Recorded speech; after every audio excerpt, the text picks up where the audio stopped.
Bible study సందర్భంగా ఏర్పాటు చేయబడిన వేదవాక్య భాగము నెహెమ్యా గ్రంథము 4వ అధ్యాయం.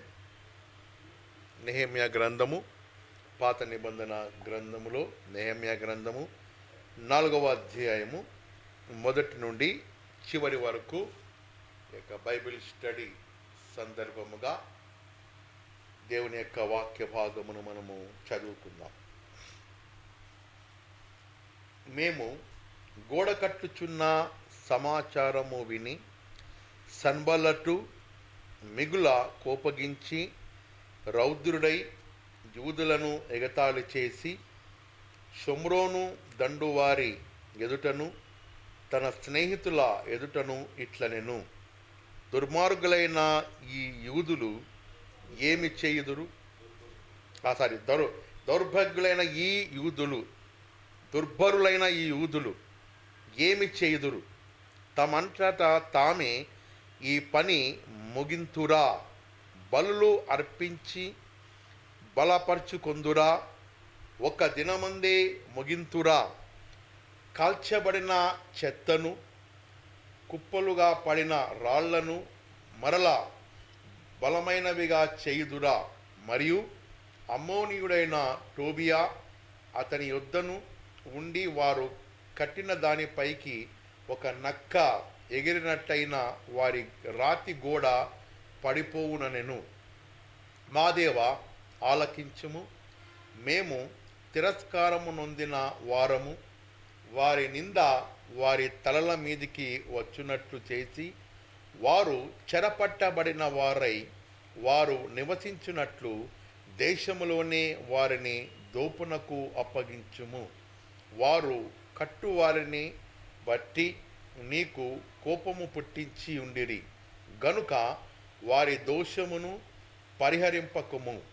నీ ఎదుట వారి పాపమును తుడిచివేయకుము.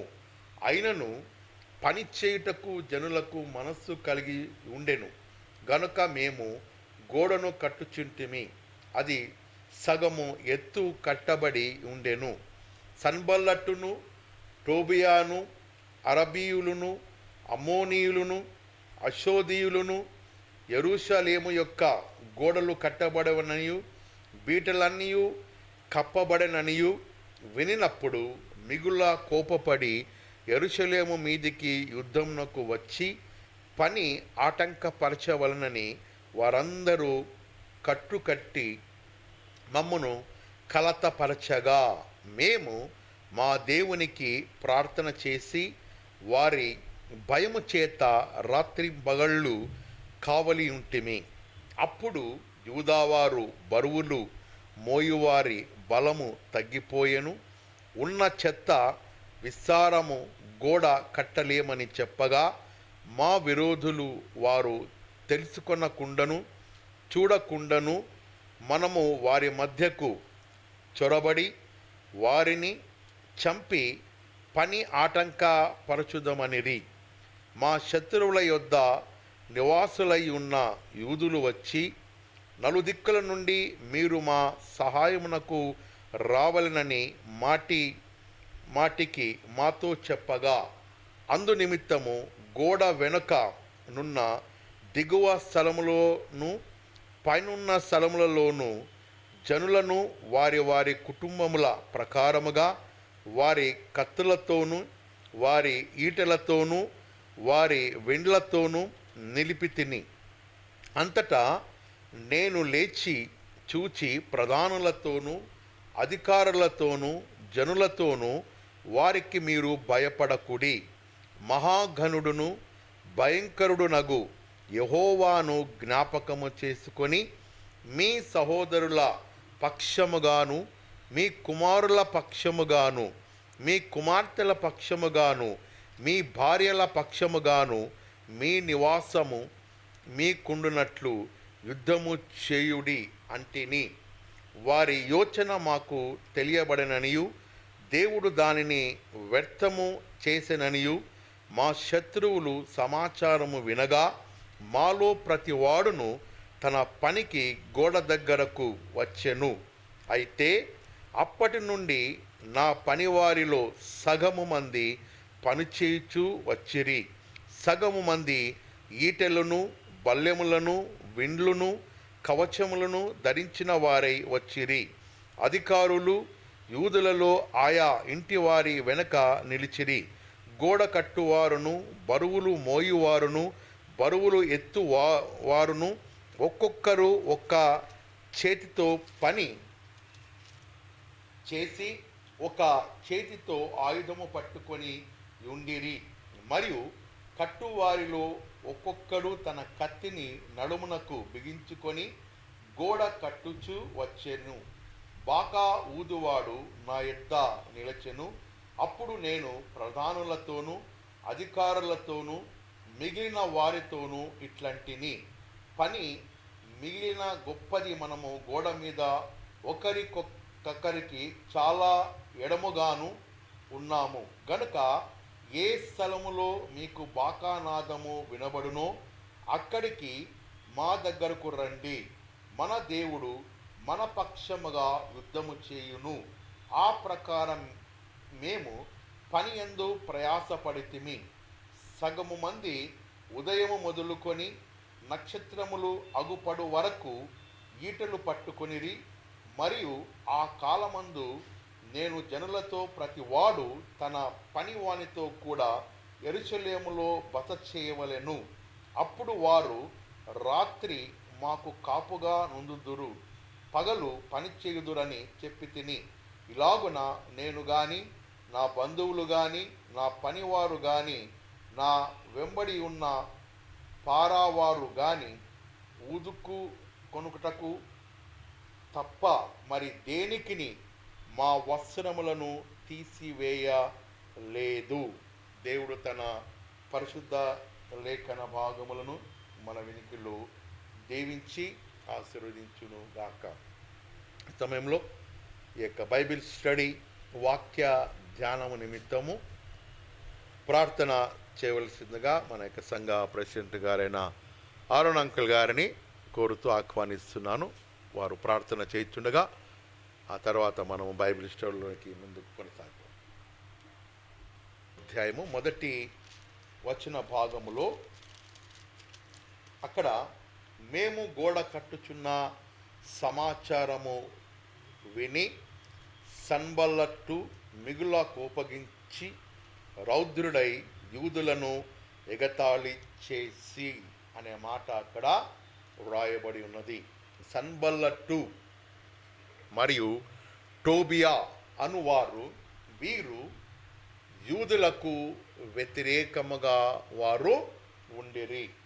వారు కోపగించుకొని రౌద్రముతో ఆ యొక్క గోడను, యెరూషలేము యొక్క గోడను కట్టకూడదు అని వ్యతిరేకముగా వారు ఆలోచన కలిగిన వారై ఉన్నప్పుడు, అప్పుడు ఆ యొక్క యూదులు ఎవరైతే పని చేయుటకు వచ్చినారో వారిని గూర్చి ఎగతాళిగా మాట్లాడుచూ ఉండిరి. సన్బల్లట్టు మరియు మిగతా కొంతమంది అతనిని అనుసరించిన వారు. దేవుని యొక్క కార్యక్రమాలు ఎప్పుడైతే మనము ఆసక్తితో, శ్రద్ధతో, ఆశతో మనము దేవుని కొరకు ఎప్పుడైతే కార్యక్రమాలు చేపట్టుతామో అపవాది వెంటనే అనేక ఆటంకాలు వాడు మన ఎద్దకు తీసుకొని వస్తాడు. కొంతమంది మనుషుల ద్వారా మనలను కించపరచడము, దేవుని మందిరానికి పోతూ ఉంటే ఒకవేళ వారిని కూడా రాండి, మీరు కూడా దేవుని యొక్క వాక్యము విని బలపరచబడినట్లు దేవుని యొక్క మందిరానికి మనము ఆహ్వానిస్తే వారు మనలను ఎగతాళిగా మాట్లాడము, నీకే భక్తి ఉందా, మాకు భక్తి లేదా అని మనసుకు బాధ కలిగించే మాటలు కొంతమంది ద్వారా అపవాది పలికిస్తూ ఉంటాడు. అటువంటి సమయంలో మనము వారి మాటల యందు లక్ష్య పెట్టకూడదు. వారి మాటలను బట్టి మనము కృంగిపోకూడదు. వారి మాటలను బట్టి మనము వారి ఆలోచన వైపు మనము వెళ్ళకూడదు. పరిశుద్ధ బైబిల్ గ్రంథంలో మత్తయి రాసిన సువార్త 27వ అధ్యాయము 29వ వచన భాగంలో, మత్తయి రాసిన సువార్త 27-29 వచన భాగములో అక్కడ దేవుని యొక్క సేవలో యేసుక్రీస్తు ప్రభుల వారు, చదవండి, ముండ్ల కిరీటము అల్లి ఆయన తలకు పెట్టి ఒక రెల్లు ఆయన కుడి చేతిలో ఉంచి ఆయన ఎదుట మోకాళ్ళుని, యూదుల రాజా నీకు శుభమని అపహాస్యము చేసిరి, ఎగతాళి చేసిరి. ఎవరిని? యేసుక్రీస్తు ప్రభుల వారిని. ఆయన రక్షకుడై ఉండి, ఆయన దేవుడై ఉండి, నశించిన దానిని వెదకి రక్షించుటకు ఈ లోకానికి దిగి వచ్చిన దేవుని కుమారుడై ఉండి అనేక అద్భుతములు, మహత్కార్యాలు, సూచక క్రియలు, స్వస్థతలు, ఆశీర్వాదములు, దీవెనలు ఇవన్నీ ప్రజల ఎదుట కనపరిచినందుకు ఆ ప్రభువును వారు ఎగతాళితో, నీవు యూదులకు రాజువా, ఇదిగో నిన్ను నీవు రక్షించుకొనుము, మమ్ములను కూడా రక్షించుము అని అలా దేవుని కుమారుడైన క్రీస్తును ఎగతాళి చేసిరి. దేవుని కుమారుణ్ణి ఎగతాళి చేసినప్పుడు మనము ఏ పాటి వారము. కాబట్టి వారు ఒకవేళ మన ఆత్మీయ జీవితాల యందు మనకు అసూయకరంగా మాటలు మాట్లాడితే, ఎగతాళిగా మాట్లాడితే, హేళనగా మాట్లాడితే, మనము వారి మాటలు యందు లక్ష్యముంచక, ఆలోచించక మనము దేవుని యొక్క వాక్య ప్రకారముగా మనం ముందుకు సాగిపోవలను. అదే రీతిగా యేసుక్రీస్తు ప్రభుల వారు బాప్తిసము తీసుకొని ఆయన యోర్దాను నదిలో బాప్తిసం పొందిన తరువాత ఆయన ఆత్మ ప్రేరేపణ ద్వారా అరణ్య ప్రాంతములకు వచ్చినప్పుడు ఆయన 40 పగళ్ళు 40 రాత్రులు ఉపవాసం ఉన్నప్పుడు ఆ శోధకుడు ఆయన దగ్గరకు వచ్చి, నీవు దేవుని కుమారుడవైతే ఈ రాళ్లను రొట్టెలు అగునట్లు ఎగతాళిగా, నీవు దేవుని కుమారుడవైతే అని ఎగతాళిగా మాట్లాడుచు ప్రశ్నించుచున్నాడు. అప్పుడు యేసుక్రీస్తు ప్రభుల వారు వారిని వాక్యరీతిగా గద్దించినాడు. మరొక సందర్భములో మిగుల ఎత్తైన పర్వత శిఖరము మీదికి ఆయనను తీసుకుని వెళ్ళి, నీవు దేవుని కుమారుడవైతే కిందకు దుముకుము అని ఎగతాళిగా మాట్లాడిన సందర్భమును గురించి వాక్య భాగములో వ్రాయబడి ఉన్నది. అప్పుడు యేసుక్రీస్తు ప్రభుల వారు వారిని ప్రతి విషయములో కూడా గద్దించి వారిని ఆయన పాలద్రోలెను.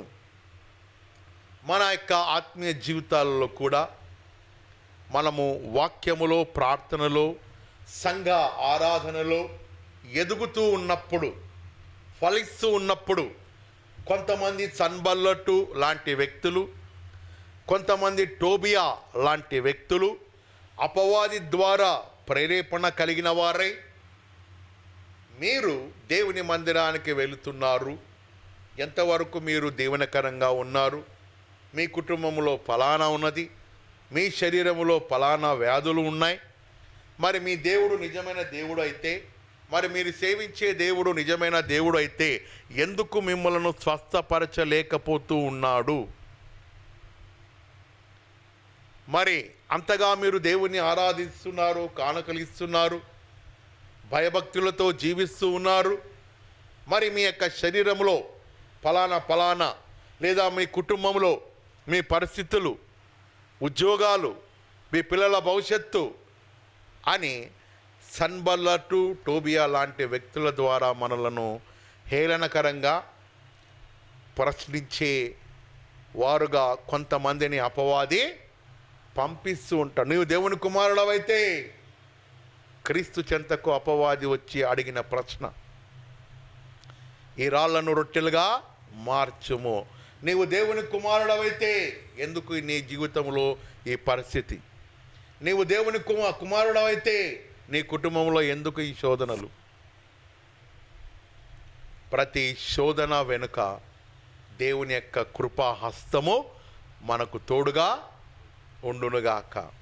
ప్రతి శోధనలో దేవుడు తన యొక్క విజయము అనుగ్రహిస్తాడు. ఇశ్రాయేలు ప్రజలు అరణ్య యాత్రలో ప్రతి శోధన వారి జీవితంలోనికి ప్రవేశించినప్పుడు తండ్రి అయిన దేవుడు ప్రతి శోధనలో పగలు మేఘస్తంభముగా ఉండి, రాత్రి అగ్నిస్తంభముగా ఉండి, ప్రతి మారాను దేవుడు వారి జీవితంలో మధురముగా మార్చెను. కాబట్టి మన యొక్క జీవితాలలో అటువంటి శోధన పరిస్థితులు వచ్చినప్పుడు ఎదుర్కొనుటకు మనము దేవుని యొక్క వాక్యమందు మనము స్థిరులై విశ్వాసము కలిగిన వారై ఉండవలెను. మరియు 2వ వచన భాగం 4వ అధ్యాయములో 2వ వచన భాగములో, షోమ్రోను దండువారి ఎదుట తన స్నేహితుల ఎదుటను ఇట్లనెను, దుర్భరులైన ఈ యూదులు ఏమి చేయుదురు? తమంతట తామే ఈ పని ముగింతురా? బలులు అర్పించి బలపరుచుకొందురా? ఒక దినమందే ముగింతురా? కాల్చబడిన చెత్తను, కుప్పలుగా పడిన రాళ్లను మరలా బలమైనవిగా చేయుదురా అని ప్రశ్నలను లేవనెత్తిరి. ఎవరు? సన్బల్లటు, వ్యతిరేకులు, అసూయ పరులు, ఓర్వలేని వారు. పరిశుద్ధ బైబిల్ గ్రంథంలో మొదటి అసూయ ఎక్కడ ప్రారంభమైనది అంటే చెప్తారా? కయీను, హేబేలు. కయీను తన తమ్ముని ఆశీర్వాదములు, దేవుడు దీవించినది, అంగీకరించిన బలిని బట్టి అసూయతో తన తమ్ముణ్ణి అతడు చంపివేసిన సందర్భము. కారణము అసూయతో, ఓర్వలేని తనము. మన యొక్క కుటుంబాలలో కానీ, రక్త సంబంధికుల జీవితాలలో కానీ, సంఘములలో కానీ ఇటువంటి అసూయ పరులు, ఓర్వలేని వారు, మన ఆత్మీయ జీవితమును బట్టి ఓర్వలేని వారు, మన భక్తి భావములను బట్టి ఓర్వలేని వారు, దేవుడు మనలను దీవించిన స్థితిని బట్టి ఓర్వలేని వారు అనేకులు మన ఎదుట కనబడుతూ ఉంటారు. పరిశుద్ధ బైబిల్ గ్రంథంలో 1 కొరింథీయులకు రాసిన పత్రిక 1వ అధ్యాయము 27వ వచనం. ఎందుకు మనము ఆ స్థాయిలో దేవుడు మనలను ఏర్పాటు చేసుకున్నాడో అక్కడ వివరణ రాయబడి ఉన్నది. 1 కొరింథీయులకు రాసిన పత్రిక 1వ అధ్యాయం 27. వెర్రి వారిని లోకములో నుండి, గొప్ప వంశము వారైనను అనేకులు పిలవబడలేదు గాని ఏ శరీరియు దేవుని ఎదుట అతిశయింపకున్నట్లు జ్ఞానులను సిగ్గుపరచుటకు లోకములో నుండి వెర్రి వారిని దేవుడు ఏర్పాటు చేసుకొని ఉన్నాడు. ఆమేన్. ఎవరిని బట్టి? జ్ఞానులను సిగ్గుపరచుటకు. చెప్పండి. జ్ఞానులను సిగ్గుపరచుటకు, ఐశ్వర్యవంతులను సిగ్గుపరచుటకు, ధనవంతులను సిగ్గుపరచుటకు, పేరు ప్రఖ్యాతలు కలిగిన వారిని సిగ్గుపరచుటకు దేవుడు లోకంలో నుండి వెర్రి వారిని, అయోగ్యులను, ఎన్నిక లేని వారిని తన నామ మహిమార్థమై ఏర్పాటు చేసుకుని చున్నాడు. పరిశుద్ధ బైబిల్ గ్రంథంలో దావీదు ఏమాత్రము కూడా ఎన్నిక లేని వాడు. రాజుకు తగినట్టు హోదా, స్టేటస్, ఆ రాజుకు తగ్గట్టుగా తన శరీర ఆకృతి, జ్ఞానము, యుద్ధ నైపుణ్యత ఏమి కూడా దావీదుకు లేదు. అయితే సౌలును ఏర్పాటు చేసుకున్నప్పుడు రాజుకు తగినట్టు ఆ టీవీ, దర్బారు, రాజుకు తగినట్ట ఆ యొక్క హోదా ఇవన్నీ కలిగి ఉన్నప్పటికీ అతడు దేవుని దృష్టి యందు సౌలు రాజు అవిధేయుడుగా జీవించెను. దావీదు అయితే దేవుని యందు భయభక్తులు కలిగి దేవుని హృదయానుసారంగా దేవుణ్ణి వెంబడించుటలో, ప్రేమించుటలో, స్తుతించుటలో, ఆరాధించుటలో, కృతజ్ఞతాస్తుతులు చెల్లించుటలో దేవునికి ఇష్టానుసారంగా జీవించినటువంటి వ్యక్తి. అప్పుడు సౌలును సిగ్గుపరచుటకు ఎన్నికలేని గొర్రెల కాపరిగా ఉండిన దావీదును దేవుడు ఏర్పాటు చేసుకొని ఇశ్రాయేలు దేశం అంతటి మీదికి రాజుగా దీవించినాడు. అంత మాత్రమే కాదు కానీ గొల్యాతును జయించడానికి సౌలు ఏమాత్రము కూడా రాజుకు తగ్గ అధికారం ఉన్నప్పటికీ భుజబలము, ఖండబలము, ఆ యొక్క టీవీ హోదా, పరాక్రమము, నైపుణ్యత అన్నీ కలిగి ఉన్నప్పటికీ సౌలు రాజు వారిని గొల్యాతును ఎదుర్కొనలేకపోయినాడు. దావీదు యుద్ధ నైపుణ్యత లేనివాడు, చివరివాడు, ఆఖరివాడు, గొర్రెల కాపరి, విద్యా అర్హత ఏమీ లేనటువంటి వ్యక్తి. అయితే చిన్న ఒడిశా రాయితో అంత అజానుభావుడైన గొల్యాతును చంపగలిగినాడు అంటే ఎన్నిక లేని వాడిని దేవుడు తన యొక్క కృపను బట్టి ఘనమైనగా దీవించినాడు. కాబట్టి ఎవరైనా మనలను ఎగతాళిగా మాట్లాడినా, హేళనగా మాట్లాడినా, అవమానంగా మాట్లాడినా మనము సిగ్గుపడక, బాధపడక ఎన్నిక లేని నా జీవితాన్ని దేవుడు తప్పకుండా ఆశీర్వాదకరంగా దీవించే రోజులు రానై ఉన్నాయి అని అటువంటి నిరీక్షణతో మనము జీవించవలెను. మరియు పరిశుద్ధ బైబిల్ గ్రంథంలో మోషే ప్రవక్త నత్తివాడు, మాట మాంద్యము కలిగిన దైవజనుడు. అటువంటి మాట మాంద్యము కలిగిన దైవజనుని ద్వారా ఇశ్రాయేలు ప్రజలకు విడుదల, అనేక అద్భుతాలు, మహత్కార్యాలు, సూచక క్రియలు ఆయన ద్వారా దేవుడు జరిగించినాడు. ఎవరిని సిగ్గుపరచుటకు?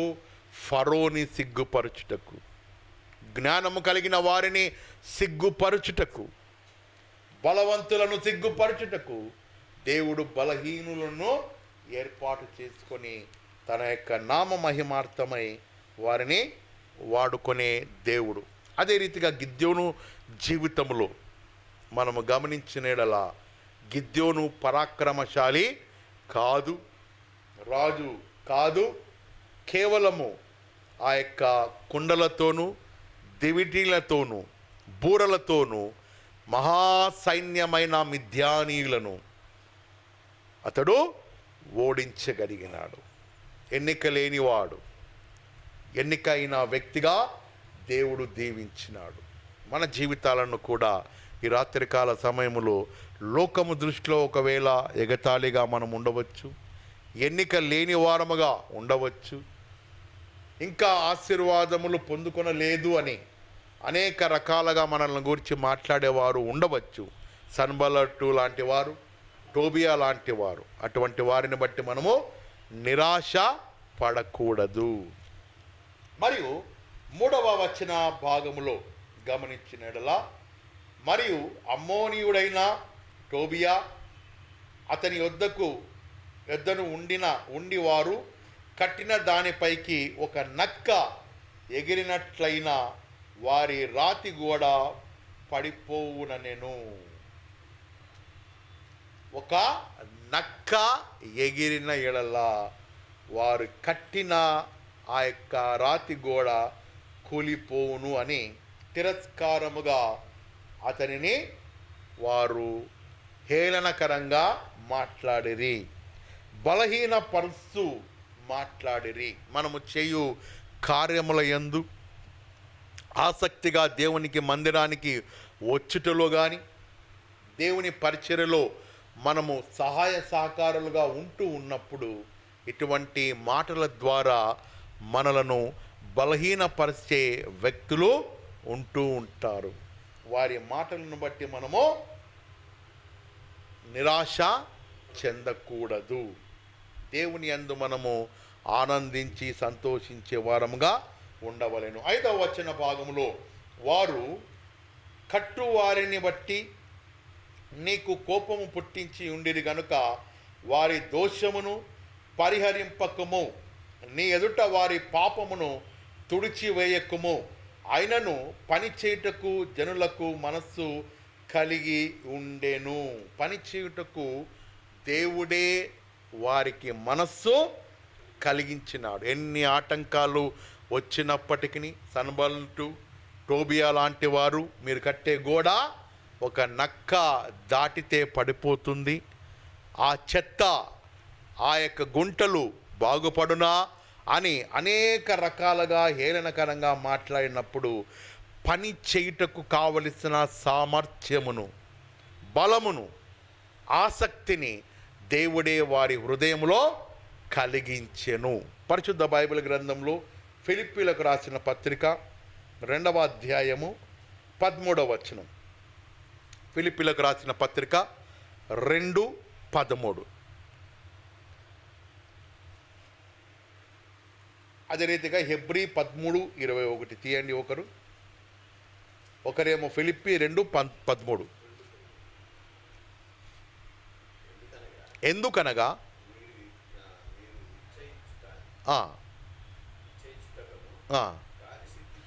కార్యసిద్ధి కలుగ చేయుటకును తన దయా సంకల్పము బట్టి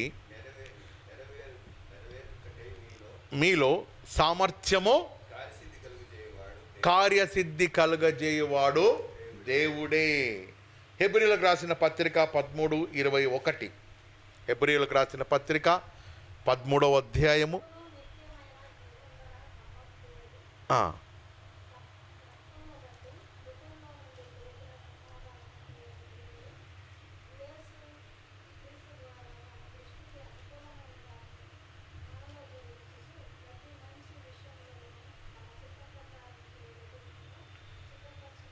ప్రతి మనుష్యుని తన చిత్త ప్రకారంగా పని జరిగించుటకు దేవుడే అటువంటి మనస్సు కలిగించువాడుగా ఉంటూ ఉన్నాడు. కీర్తనలు 113.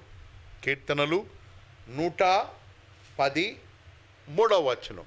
110వ అధ్యాయము 3వ వచనం. పని చేయుటకు దేవుడు ఆ జనులకు మనస్సు కలిగించెను. 113. కీర్తనలు 110వ అధ్యాయము 3వ వచనం. యుద్ధ సన్నాహ దినమున ఇష్టపూర్వకంగా వచ్చెదరు. చాలండి, ఇష్టపూర్వకంగా వచ్చెదరు అనగా దేవుడే వారి యొక్క హృదయములలో అటువంటి ఆశ, అటువంటి ఇష్టము, సమాధానము, సంతోషము, దేవుని పని పట్ల ఆసక్తిని దేవుడే కలిగిస్తాడు. కొంతమంది జీవితాలలో దేవునికి సమర్పణ కలిగిన వారై దేవుని యందు భయభక్తులు కలిగి జీవించుటలో వారు ఎటువంటి పరిస్థితులు ఉన్నప్పటికీ, కష్టములు, నష్టములు, వానలు, ఎండలు ఏవి వచ్చినా కారణాలు చెప్పక, సాకులు చెప్పక దేవుని మందిరానికి వచ్చుటలో కానీ, దేవుడిని ప్రేమించుటలో కానీ ఆశతో, ఆసక్తితో వచ్చే ప్రజలుగా ఉండాలని బైబిల్ గ్రంథము సెలవిస్తున్నది. ఎటువంటి ఆశ అంటే, జుంటి తేనె ధారల కంటే మధురమైన దేవుని వాక్యము వినుటలో ఎటువంటి ఆసక్తిని కనపరచాలి అంటే, మనము దావీదు తన యొక్క జీవితంలో అటువంటి ఆశ కలిగి ఉన్నాడు. ఏమిటి అంటే, దుప్పి నీటి వాగుల కొరకు ఆశపడినట్లు, దేవా నా ప్రాణము నీ వాక్యము కొరకు, సన్నిధి కొరకు, సహవాసము కొరకు, ప్రార్థన కొరకు నా యొక్క జీవితము, నా యొక్క హృదయము అటువంటి ఆశతో వేచి ఉన్నది. ఇక్కడ యూదులు ఆ యొక్క గోడను కట్టుటలో ఎన్ని ఆటంకాలు వచ్చినా దేవుని పని అని శ్రద్ధగా వారు సమర్పణ కలిగిన వారై ఆశతో కట్టిరి. ఆశతో కట్టిరి. మనము కూడా అటువంటి ఆశ ఉండాలి. మన యొక్క జీవితాలలో దేవుని గూర్చిన ఆసక్తి నన్ను భక్షించుచున్నది. అటువంటి ఆశ కలిగిన వారై మనము జీవించవలెను. ఆశ కలిగిన ప్రాణాలను దేవుడు తృప్తిపరిచే దేవుడై ఉన్నాడు. అదే రీతిగా 8వ వచన భాగం చదువుదాం. మిగులా కోపపడి యెరూషలేము మీదికి యుద్ధమునకు వచ్చి పని ఆటంకపరచవలెనని వారందరూ కట్టుకట్టి మమ్మును కలతపరచగా. అండర్లైన్ చేసుకోండి, కలతపరచగా. ఎప్పుడైతే కలవరము, కలత పరుస్తారో, యుద్ధము యెహోవాదే అని మనము నమ్మిన ఎడల ఆయన మన పక్షంగా యెహోవా నిస్సిగా. యెహోవా నిస్సి అంటే దేవుడే మా ధ్వజము. చెప్పండి, దేవుడే మా ధ్వజము, దేవుడే మా సహాయకుడు. ఆటంకముల మధ్య, ఎగతాళి మధ్య, సమస్యల మధ్య, మమ్మలను కించపరిచే మాటల మధ్య, మేము లేవలేని స్థితిలో, కృంగుదలలో ఉన్న పరిస్థితులలో మా దేవుడే మా ధ్వజము అన్న నిరీక్షణతో మనము జీవించవలెను. మరియు 9వ వచనము, మేము మా దేవునికి ప్రార్థన చేసి వారి భయము చేత రాత్రింబగళ్ళు కావలి యుంటిమి. ప్రార్థన మనలను కాపాడుతుంది. ఎక్కువ ప్రార్థన, ఎక్కువ శక్తి. ఇర్మియా గ్రంథం 33:3లో నాకు చెప్పండి, మొరపెట్టుము నేను నీకు జవాబును ఇచ్చే దేవుడను. మత్తయి 7:7లో అడుగుడి, చెప్పండి, అడుగుడి, వెదకుడి, తట్టుడి, తీయబడును. మనము నిరీక్షణతో దేవునిని అడిగిన ఎడల ఆయన మన ప్రార్థన ఆలకించే దేవుడై ఉన్నాడు. బైబిల్ చెప్పుచున్నది, ప్రార్థన ఆలకించువాడ సర్వ శరీరులు నీ యొద్దకు వచ్చుదురు. చాలామంది ప్రార్థన చేస్తారు కానీ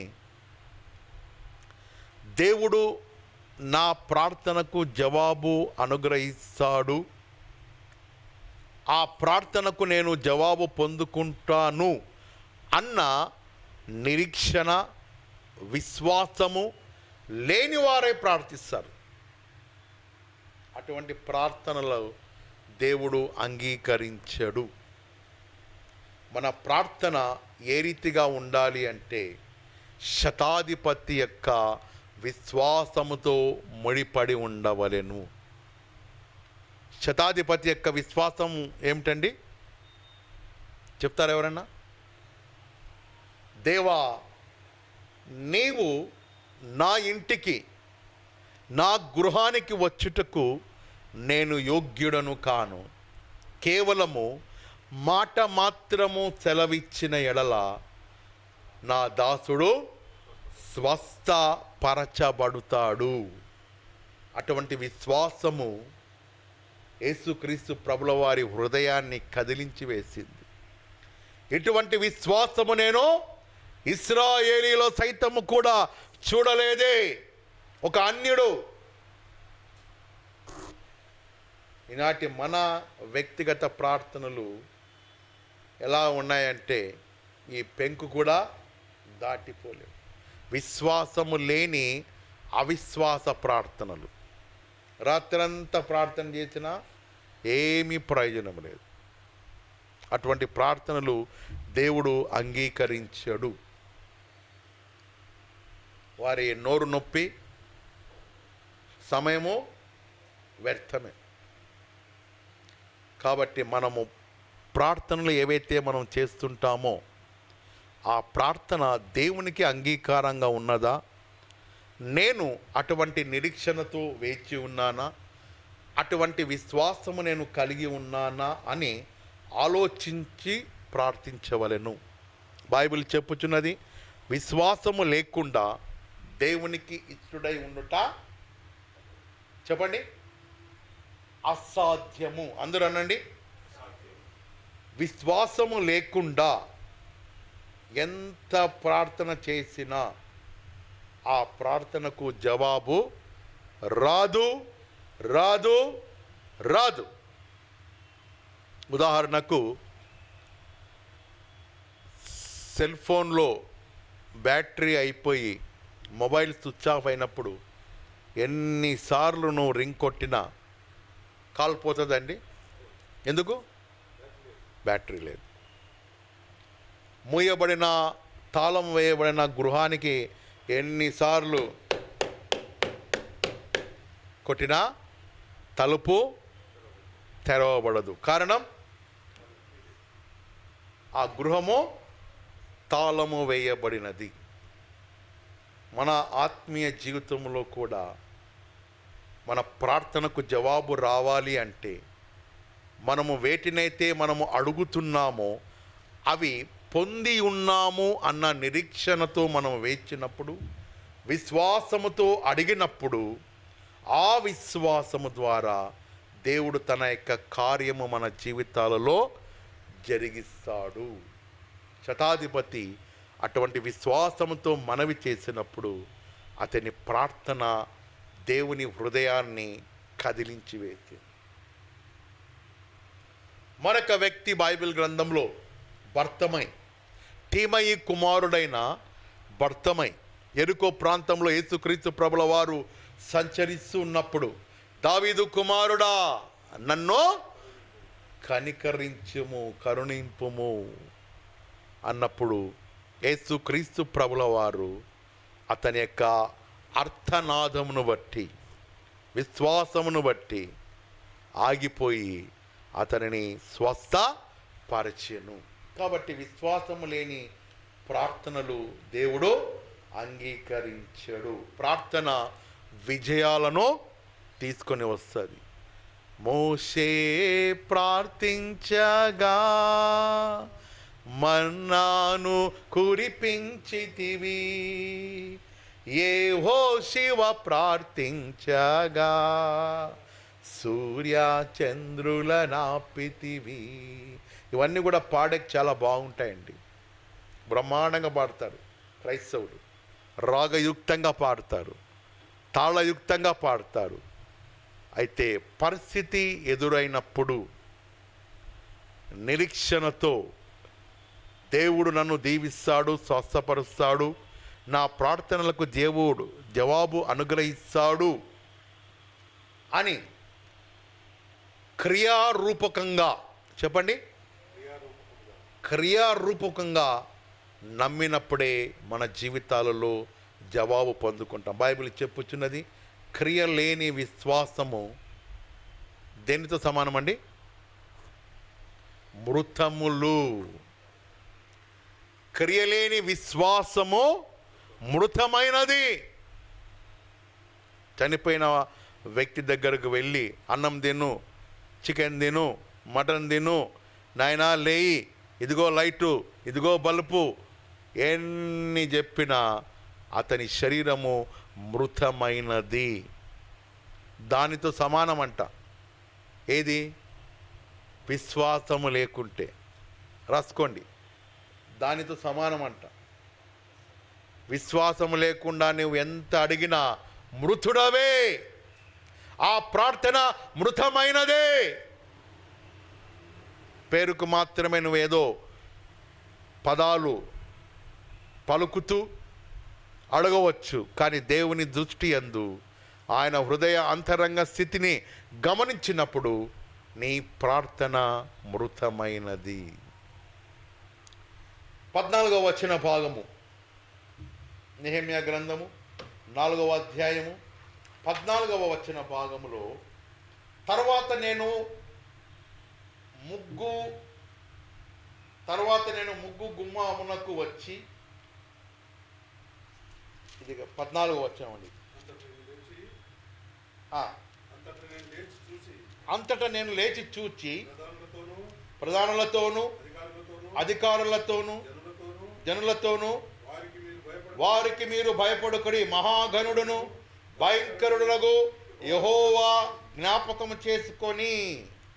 దేవుణ్ణి మనము జ్ఞాపకము చేసుకున్న ఎడలా ఆయన మహాగణుడు, భయంకరుడు, పరాక్రమశాలి.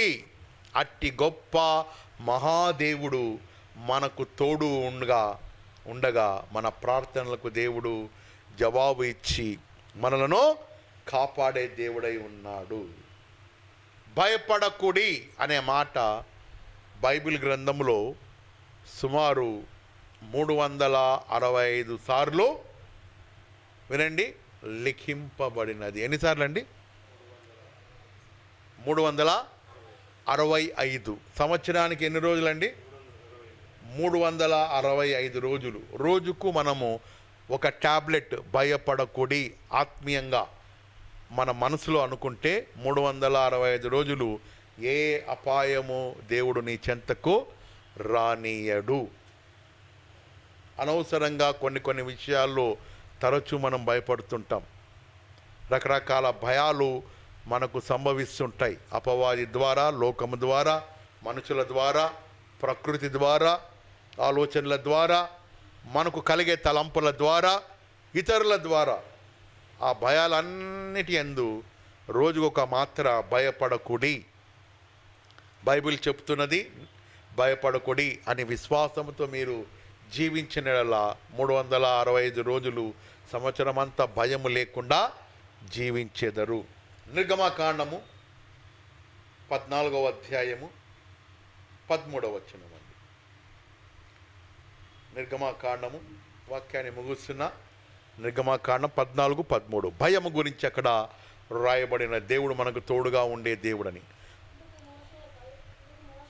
అందుకు మోషే, భయపడకుడి, యెహోవా మీకు నేడు కలుగజేయు రక్షణను ఊరక నిలిచి ఉండి చూడుడి. వారిని బట్టి మీరు భయపడకుడి.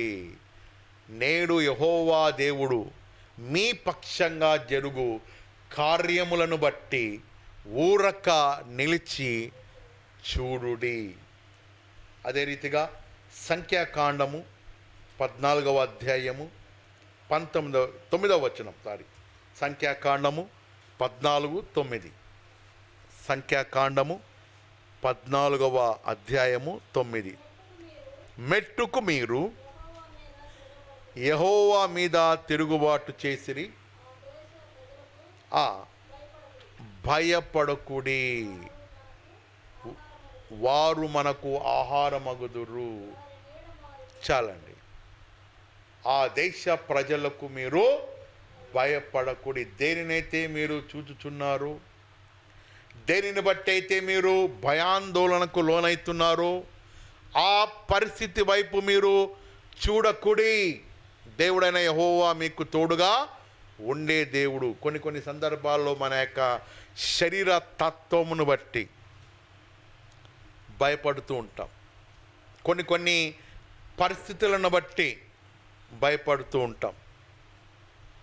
కొన్ని ఆలోచనలను బట్టి భయపడుతూ ఉంటాం. పలానా ప్రాంతంలో పలానా జరిగింది, పలానా వాళ్లకు పలానా సంభవించింది అని అనేక భయాల నుండి దేవుడు మనకు తప్పించే దేవుడై ఉన్నాడు, కాపాడే దేవుడై ఉన్నాడు. యెహోషువ గ్రంథము 1వ అధ్యాయము 9వ వచనం. యెహోషువ గ్రంథము 1వ అధ్యాయము 9వ వచనం.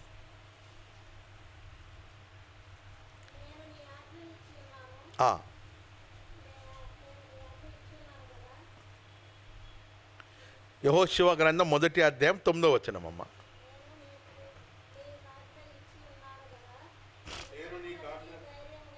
ధైర్యంగా ఉండుము, దిగులు పడకుము, చెడియకుము. నీవు నడుచు మార్గమంతటా నీ దేవుడైన యెహోవా తోడై ఉండును. అదే దేవుడు నిన్న నేడు నిరంతరము మన జీవితాలకు భయపడకుడి అనే మాటను సెలవిస్తున్నాడు. చివరిగా 18వ వచన భాగం. ఇదిగాక నా 14వ వచనం అండి. 18వ వచనం చివరిగా, బాకా ఊదువారు నా యొద్దకు నిలిచెను. బాకా ఊదువారు నా యొద్ద నిలిచిరి. సంఖ్యాకాండం 10వ అధ్యాయము. బాకా ఊదువారు. సంఖ్యాకాండం 10:9. సంఖ్యాకాండం. ఎందుకు బాకా ఊదువారు ఉండవలెను? బాకా దేనిని సూచిస్తున్నది? సంఖ్యాకాండం 10వ అధ్యాయము 9వ వచన భాగం. మిమ్ములను బాధించు శత్రువులకు వెళ్ళినప్పుడు ఆ బూరలు ఆర్భాటముగా ఊదుడి. బాకా దేనికి ఊదుతున్నారంటే, యెహోవా మాకు విజయము అనుగ్రహించే దేవుడై ఉన్నాడు దానిని సూచించుచున్నది. పరిశుద్ధ బైబిల్ గ్రంథంలో ఇశ్రాయేలు ప్రజలు వాగ్దాన భూమిలోనికి ప్రవేశించడానికి ముందు వారికి యెరికో ప్రాకారము కలిగిన గోడలను వారు చూడగలిగిరి. ఆ యెరికో ప్రాకారములు బహు ఉన్నతమైన గోడలుగా ఉన్నాయి. ఆ యెరికో ప్రజలను కానీ ఆ యెరికో ప్రాకారములను కానీ దాటి వెళ్ళుట ఇశ్రాయేలీలకు అసంభవముగా తోచుచున్నది. అటువంటి పరిస్థితులలో యెహోషువ దేవుని యొద్ద కనిపెట్టి ప్రార్థన చేసినప్పుడు దేవుడైన యెహోవా యెహోషువకు సెలవిచ్చినది ఏమిటంటే, ఆ యొక్క యెరికో ప్రజలను కానీ ఆ యెరికో ప్రాకారములను కానీ వాటి వైపు మీరు చూడక బాకా నాదములను ఊదుచు, ఆ యొక్క యెరికో చుట్టూ కూడా బూరలు ఊదుచు, పాటలు పాడుచు, దేవుని స్తుతి గానాలతో ఘనపరుస్తూ మీరందరూ కూడా 7 రోజులు ఆ యెరికో ప్రాంగణము చుట్టూ తిరిగిన ఎడల నా యొక్క మహాశక్తిని బట్టి మీరు విజయము చూడగలుగుతారు. ఆ యొక్క బాకా నాదము దేనిని సూచిస్తున్నదంటే, దేవుని యొక్క శక్తిని, విజయమును సూచించుచున్నది.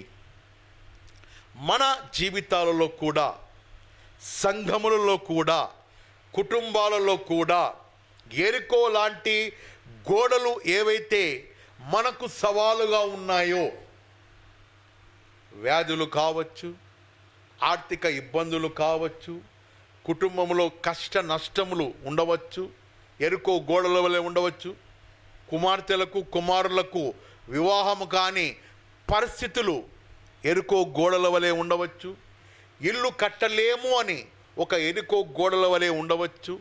ఆర్థిక ఇబ్బందులు అనేటివి ఒక ఎరుకో గోడ లాంటి సవాలుగా ఉండవచ్చు. కుటుంబంలో సమాధానాలు లేని ఎరుకో గోడలుగా ఒకవేళ ఉండవచ్చు.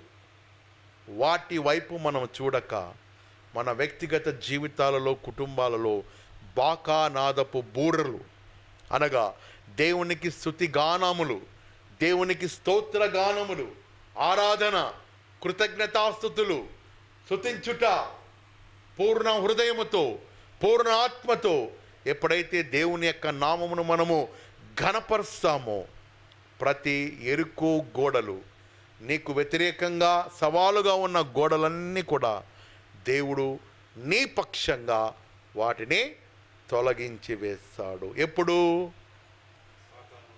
మన కుటుంబాలలో స్తుతి ఆరాధన అనే బాకానాదము ఉండవలెను. మన సంఘములలో స్తుతి ఆరాధన అనే బాకా ధ్వజము మనము కీర్తించిన ఎడల, ఆరాధించిన ఎడల, దేవుని నామమును హెచ్చించిన ఎడల ప్రతి ఎరుకో గోడ నీ ఎదుట కూల్చబడునుగాక.